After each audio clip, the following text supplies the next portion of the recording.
Let's talk about life, baby. Let's talk about you and me. Let's talk about all the truth and consciousness, divinity.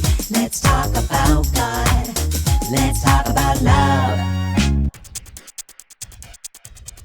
Welcome to Spiritual Nerd, and I'm your host, Ninette Terhart, and today we are geeking out with James Vincent Plath. Hello, James. Great to see you. Great to see you. For those of you that are just tuning in, I would like to share with you a little bit about James. At the age of 19, James became the protege of the amazing Randy, Houdini's successor. He was the greatest skeptic in the world's Apprentice, searched out by all his heroes, such as Douglas Hofstadter, Daniel Dennett, Simon Critchley. Am I saying that right?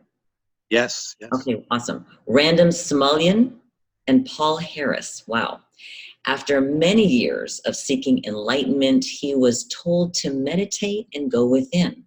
And in that time, his materialist, atheist paradigm popped. I love that. And ego dissolved. Suddenly, he knew the truth. And since then, he has traded 4 master's degrees for a doctorate in detachment. Brilliant. I love it. So I'm here today with Master Plath to chat about the leap from the dead-end view of the skeptical mind to the absolute freedom of non-duality, and of course the author of what? Come on, Gospel of Astonishment. And look at all my little notes that I've written in this thing. Oh, that's great. I can't wait to talk about it. James, just, the book, dude, I told so many people, it's like walking into a spiritual candy shop.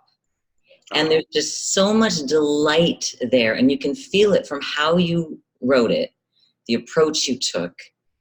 And so I just talk to me about this path. I mean, trading in 4 master's degrees for a doctorate in detachment. I mean, that's some powerful stuff. Let's chat about that.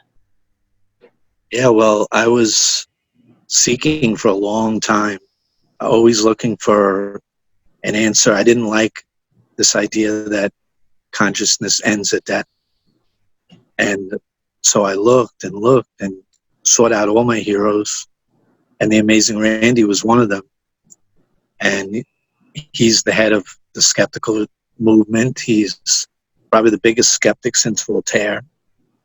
And I was immersed in that skeptic crowd, and I never felt satisfied.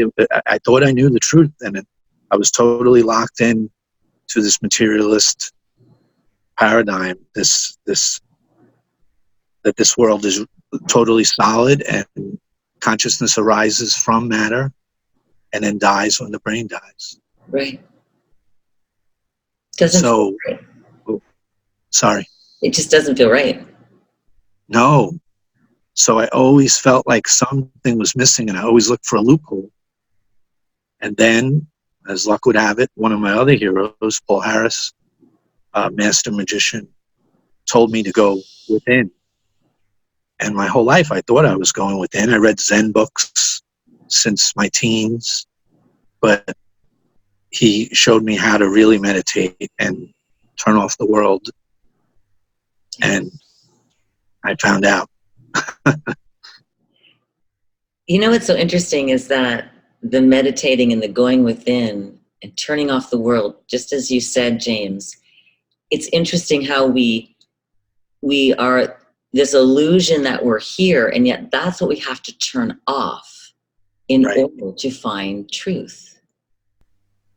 Right, and I was so in love with the world, but I had no clue that what I was really searching for was the essence of the world. That consciousness was before matter, that matter arises in consciousness. Right. And I read the physicists, I read I was immersed in art and anthropology and psychology and philosophy and all the sciences, and I loved the brain. I used to wear a neuron around my neck, a neuron pendant. And it looked like the cross a little bit, the way the neuron was. And I worshiped the brain, and I thought, that's it. After the brain, I'm gone, and it just seemed so absurd and meaningless. So let me ask you, James, when you started to go within, now was this a process, or did it kind of just happen that you had this understanding? Well, I thought I understood what Zen was saying. I thought I got what Buddhism was saying, but I had no idea. I realized later that every book is a locked book until you experience this. It's locked. And so it was a little process of meditating, ramping up the meditation a little bit more.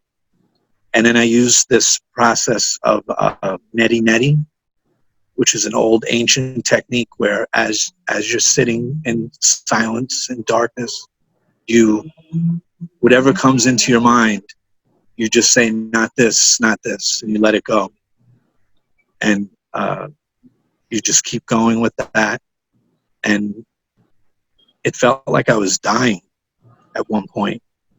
Felt like I had so much fear. I thought I was going to die. But at the same moment that the fear of death came in, this beautiful pull that I could call love, but it's not like any love we know on in the world.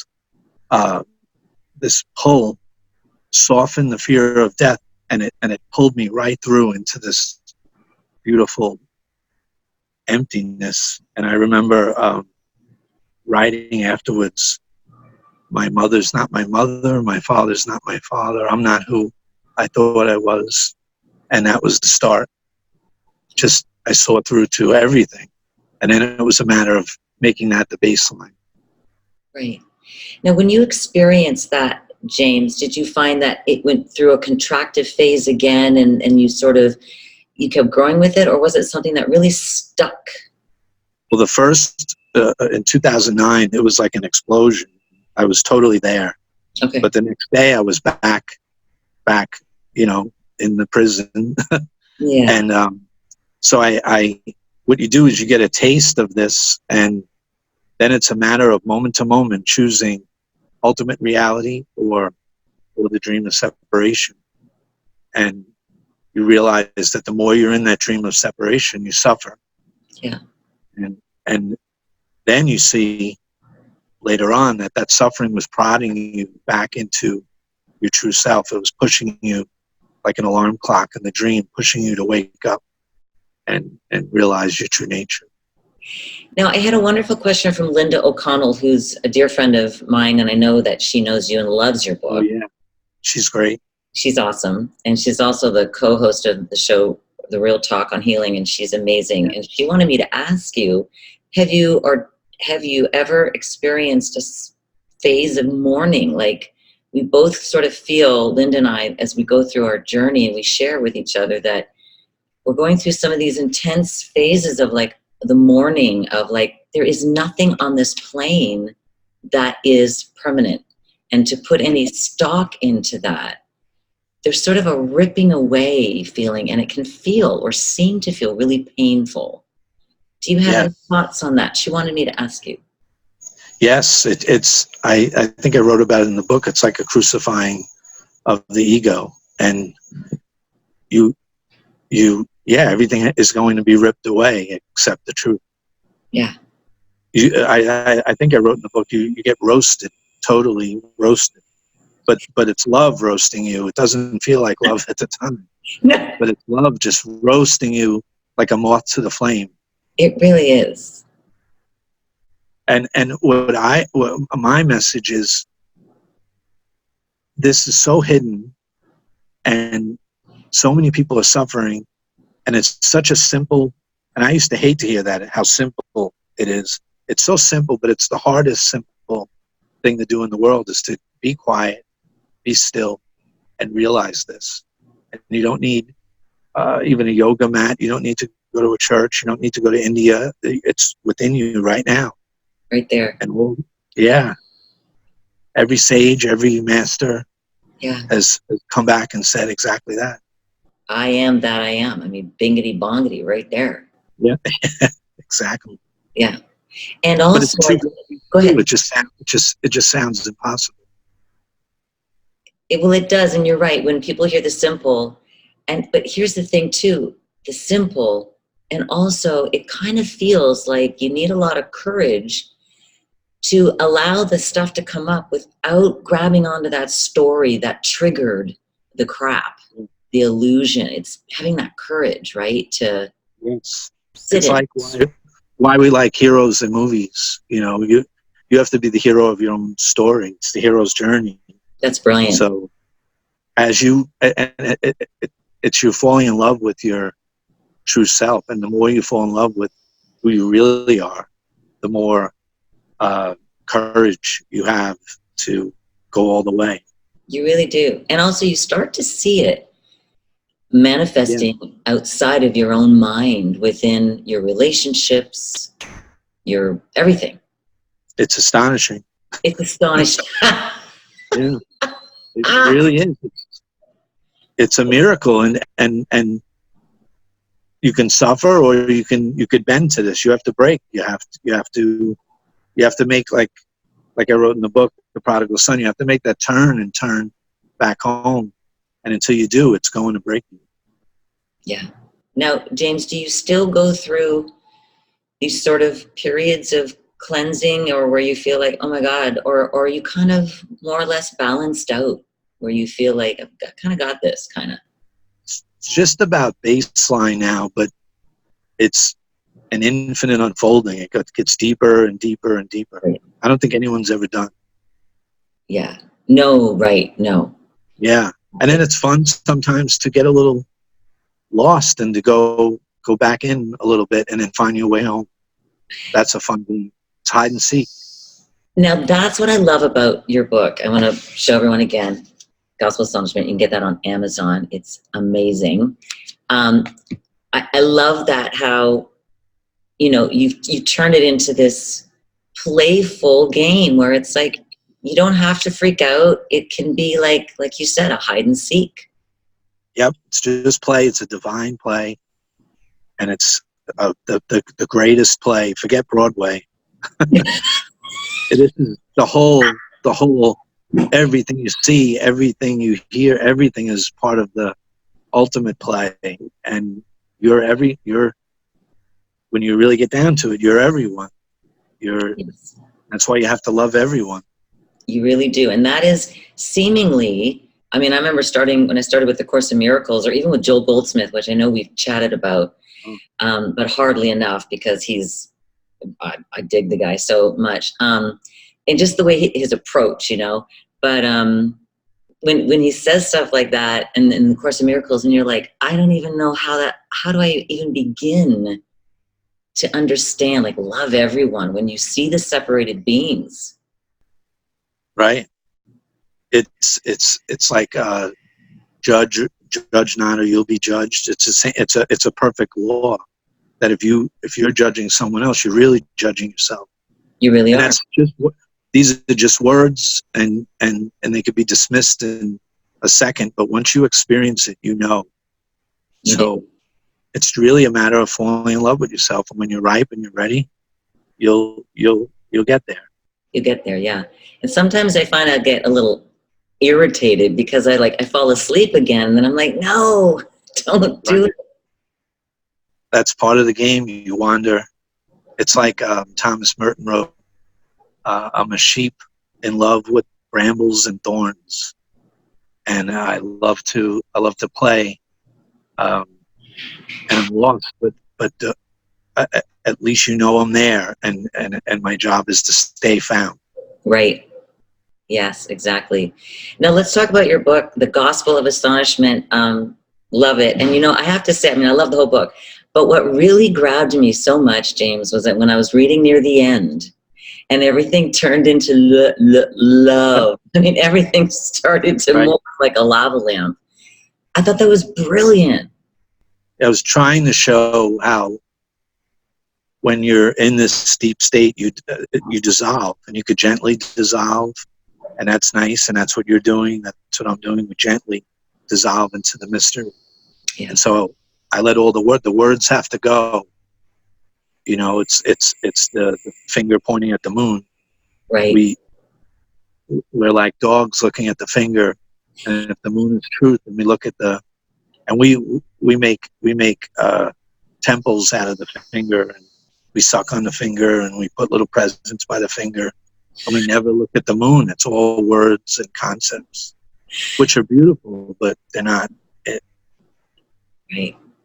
Now, James, when the book started to come forth in you, what was that process like? Pretty unconscious. After you just get lost and let the truth come out. Yeah. It's bliss. It's bliss to write it, and then when you're done, it's so nice to be away from the words. Yeah. And, but I was mainly unconscious and just let it flow. Yeah. Wow. I just loved how I would, read a chapter and then I would text you and be like, dude, and you're like, hold on, wait till this. And I'm like, oh God. And I mean, it was like a ride. It really was. Yeah. And I have another book, The Skeptic's Apprentice. And that one is just how astonishing it was to go from this materialist who thought this is a dead end and we're all going to die to this leap into boundlessness. Yes. So it wasn't really a teaching book. It was just, wow, look at what's happened to me, and it could happen to you, and it's the truth. It's interesting because I find a lot of, enlightened beings like, Ram Dass and stuff, they come from a very academic background, and yet they have this very deep rooted, which is always just it's the one, but saying there's more, and the learning aspect of things starts to fall away because you start to remember it's not about learning, it's about remembering. When that dawned on me, it's such a beautiful feeling to realize it's a remembering. And I had read Lao Tzu, who said the wise man or the wise person loses something or unlearns something every day. Yeah. And the fool picks up something. And I thought I knew what that meant, but no clue. So I guess we go out and we search and we search and we search, but knowledge, as wonderful as it seems, and it seems so right, isn't it? There's that quote in the book. The greatest delusion of all is the delusion that knowledge is not a delusion. Right. And I would have hated that 20 years ago. Yeah. Interesting, isn't it? When you can look back on the illusion and be like, wow, I was really asleep. Yeah, totally asleep. Having a ball, but not the eternal ball. I was having a ball, but not the eternal ball. Right, exactly. Yes. Right. There was pleasure, but not joy. Yeah, not joy. And there's such a difference. Wow. Well, James, is there anything that you would like to share with someone that possibly is listening that is like, just seems so impossible right now for them? Sure. I would say, especially if they're a thinker, which is the problem, look into quantum physics and look at what the founders of quantum physics are saying. They're saying matter isn't real. Look at what Niels Bohr says, that atoms are not real. There's no such thing as matter. Look at what Schrodinger says. Look at what Heisenberg says. Look at what Oppenheimer says. Look what Max Planck says. They're all saying that consciousness is first, and in it arises disappearance of matter. Once that happens, and you believe in that, you get locked into this dream of separation.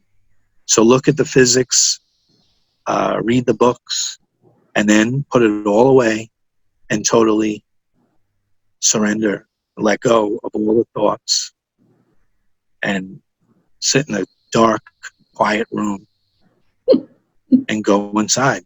And that's it. Or go up a mountain or take some yogi medicine and you'll find out. Right. Yes. Yeah, we talked about that. Yeah. No kidding. Well, something I'm really remembering is that everything that I think I'm seeing here, in order to wake up, I'm having to turn it inside out, like almost do the exact opposite. Yes. Of what I think I'm to do here. It's like, no, girlfriend, you got to go the other way. The world's upside down. Everything's upside down. Yeah. Inside out. Yes, exactly. It's counterintuitive. It's beyond anything we could imagine. And it's so beautiful. And it's waiting for you to just let go of this crazy thinking. Thinking's like heroin. It's a big problem.